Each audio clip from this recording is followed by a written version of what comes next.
নমস্কার, কেমন আছেন সবাই? আমার নতুন একটা ভিডিও সকলকে স্বাগত জানাই। আজ আমরা সন্ধ্যাবেলায় বেরিয়ে পড়েছিলাম একটু ঠাকুর দেখতে। হ্যাঁ, জানি আপনারা হয়তো বলবেন, এখন আবার কি পুজো? কালী পুজো তো প্রায় মিটেই গিয়েছে, সব জায়গায় ঠাকুর বিসর্জন হয়েও গিয়েছে।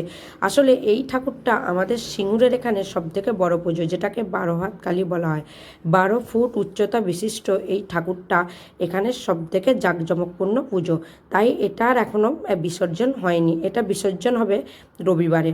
সেই জন্য আমরা বেরিয়ে পড়েছিলাম এটা দেখতে। এটা যে শুধু পুজো ছিল তা না, এর সাথে কিন্তু আশেপাশে অনেক মেলাও বসেছিল।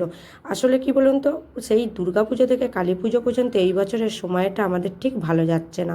পুজোর সময় আমার জেঠু মারা গিয়েছিল, আবার এই কালী পুজোর সময় এসেছে সিজনের সমস্ত জ্বর সর্দি কাশি সবই আমার ঘরে ভিড় করেছে।